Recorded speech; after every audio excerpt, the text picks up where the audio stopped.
Hey guys, welcome back to another episode of Relationship Talk with Shuds. And inside today's episode, we are discussing toxic relationship. And I will be giving you guys a story time. So, one of the things I think women like is like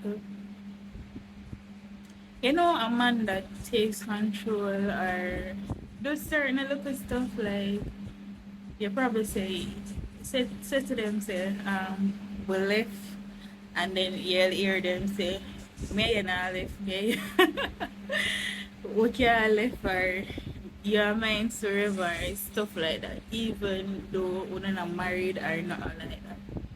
So I was in this relationship, right? And normally the workplace that I previously worked, we would do a little get together every now and then outside of the work environment. And I was the engagement champion, meaning I was the person that planned these events.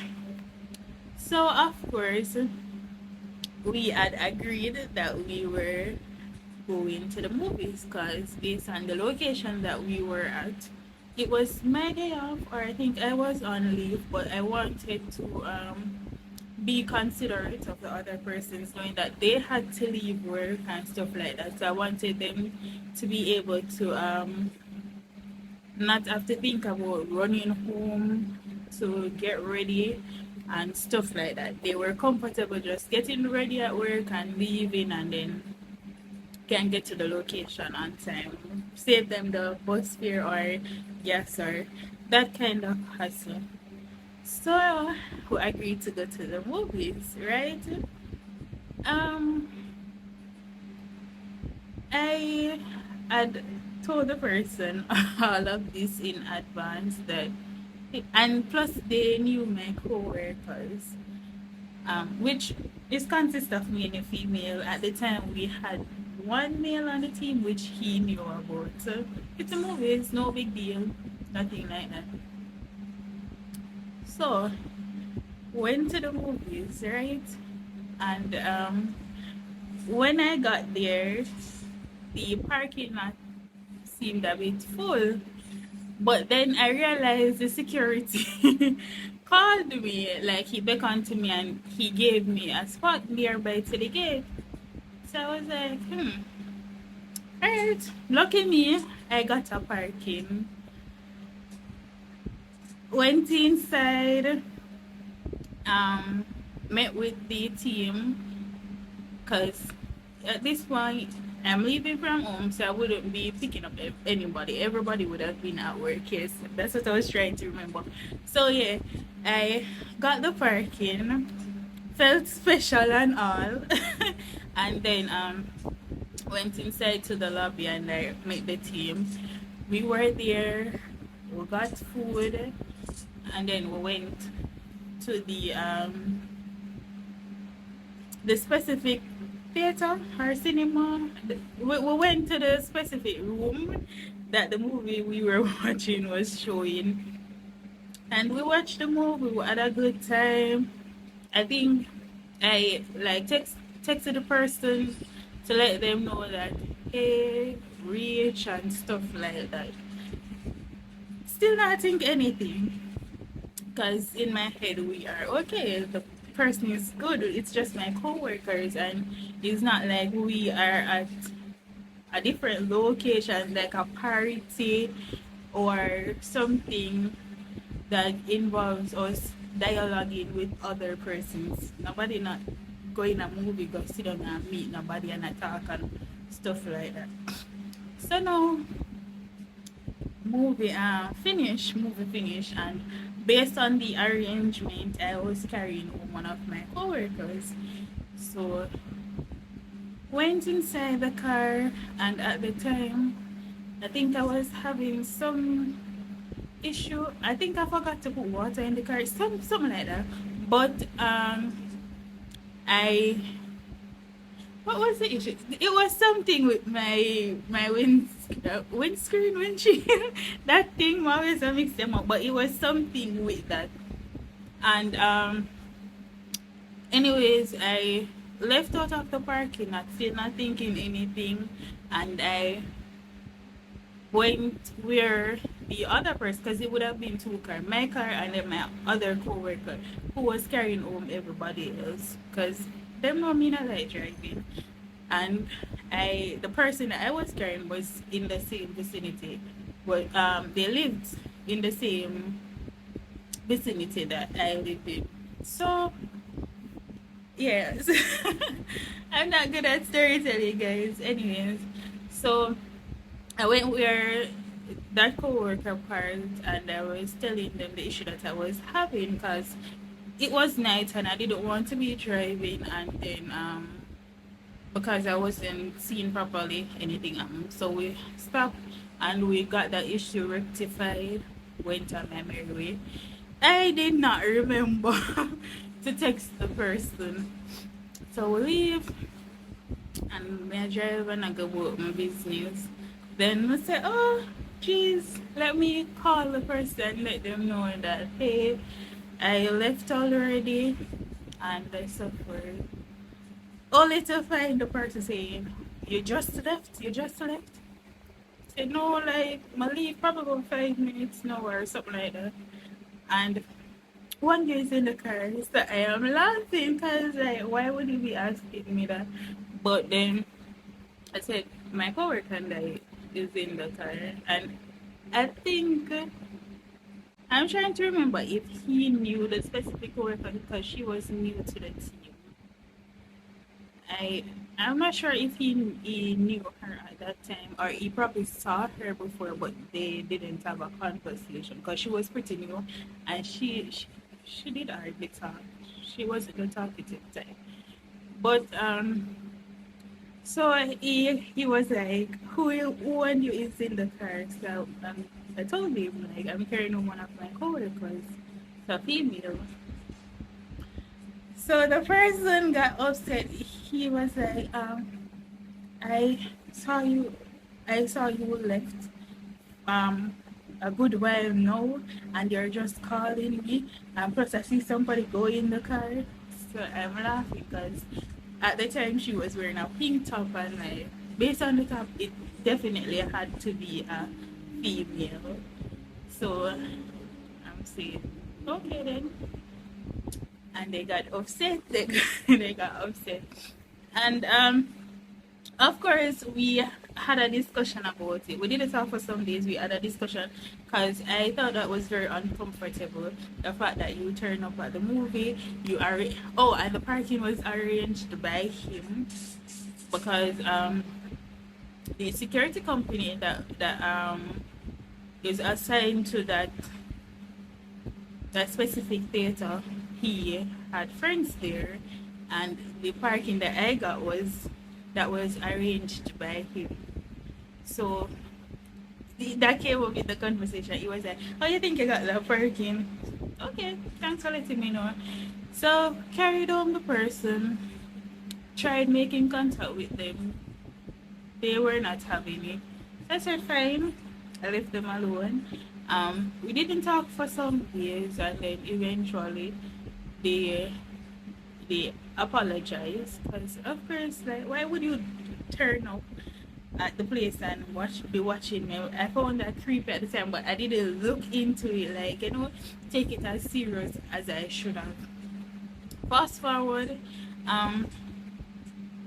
couple months down the line, the person, they had a key to my home, but they they were not there this frequent. And normally, if they are coming there, we will make some arrangement. Let's say I'm leaving, but we will make arrangement, and then we go to my house together, or they would let me know that they are coming. So one day, I think this would have been about Christmas. I was at home. I did some cleaning up because I was starting to prepare for the Christmas season. I put up the Christmas tree and so forth so that my daughter can have enough time with it around. So did some cleaning and all like that. Then it was late in the night and I went lock up the door them and them safety stuff there. But while I was doing that, at this time my grandma was living with me, so it would have been my grandmother, my child, and I.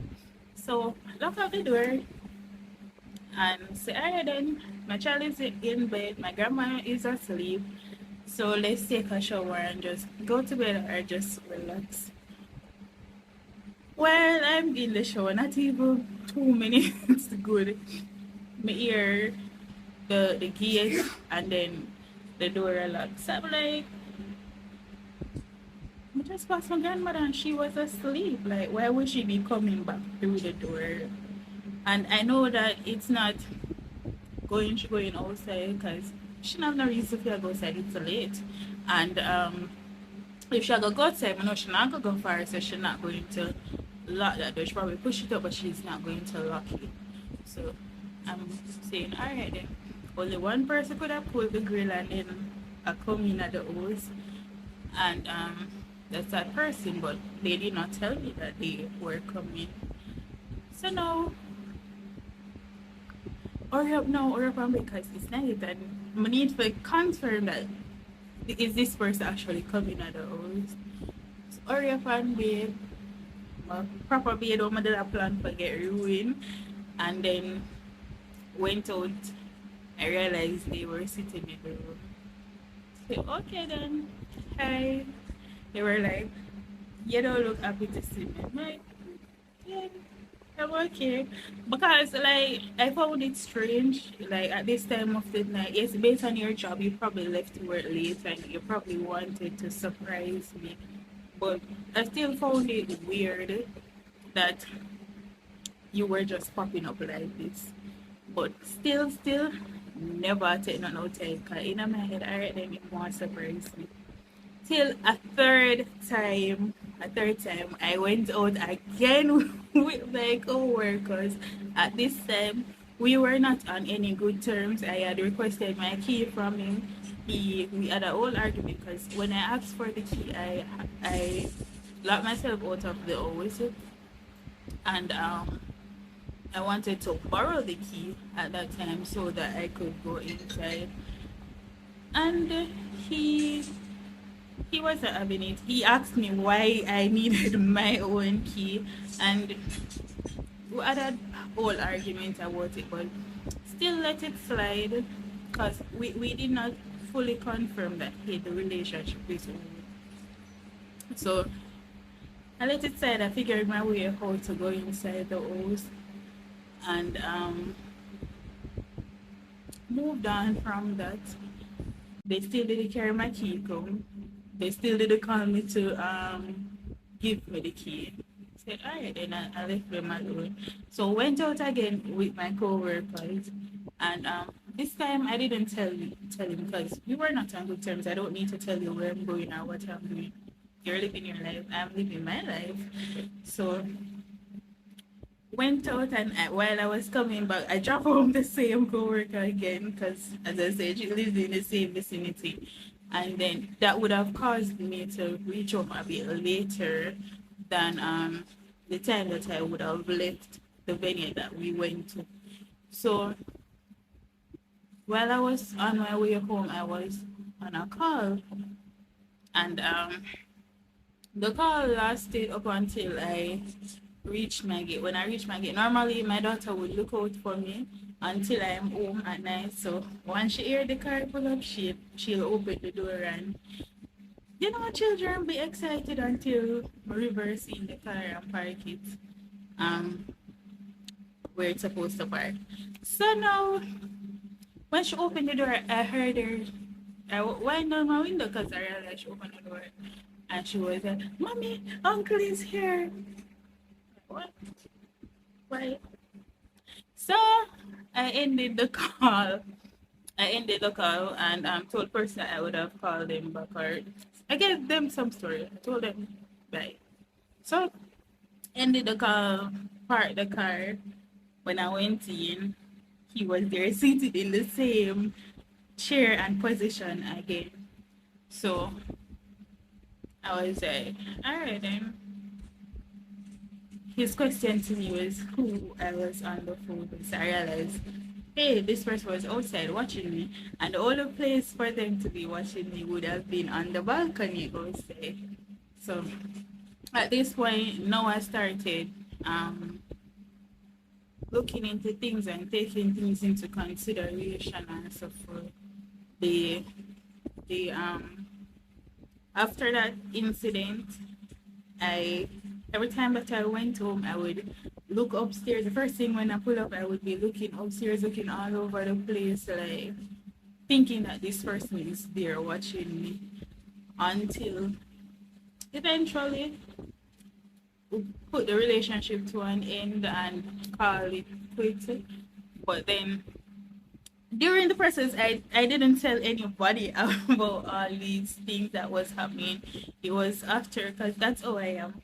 Once I'm in a relationship, I'll be there and suffer and suffer and suffer until it done. Then we'll probably share one or two things if I feel like with the closest set of persons to me.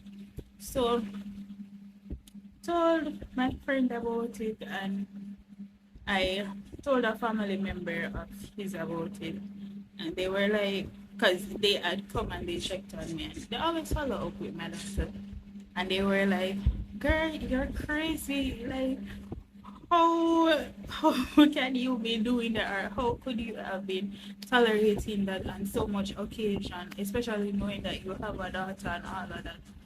And I share this story to say, like, a lot of times the things that we probably find cute in our relationship, because in the relationship, and my friend told me this at the end of the relationship, that we saw certain things, but of course, because you were the one in it, you wouldn't have been able to identify it. And like, you know, some person's not going, they'll talk to you, and it's really for you to pick out sense out of nonsense, and maybe just done in a relationship. So we never pick out no sense out of nonsense. Maybe just in it. And did I find the stuff them cute, like he would call them surprises and so forth. And I was like, okay then, I don't see you for a couple of days now or couple of weeks now. So hey. And afterwards, looking back, I was like, this was some risky business that I was dealing with. Some very risky business, because as much as my grandmother was there, he was coming, and he had a key, and I did not tell her of anything that was going on for her to say, oh, you can't come in here or nothing like that. Even when I finally called it quits and packed up their stuff and took my key, I still did not say anything at that point in time until they just didn't see him anymore. But I shared this story to tell persons that be careful what we classify as love, what we classify as cute, because some things are really toxic behavior. Like, there's no question about it.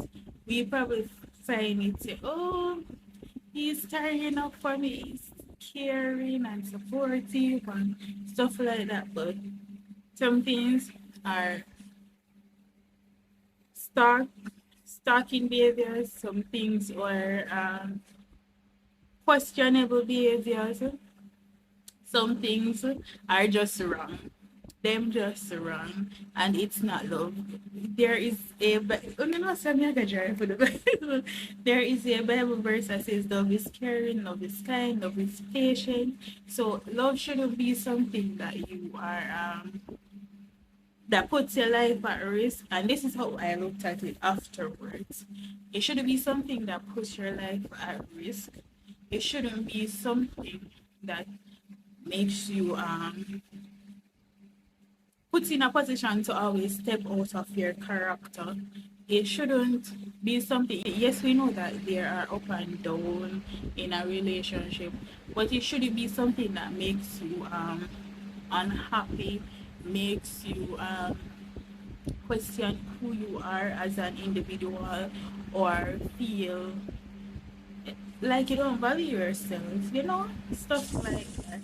So yes, guys, there is my story time for today's relationship talk with Shuds. Don't forget to subscribe, like, share, and leave a comment. I will see you guys in our next video. Thank you for watching.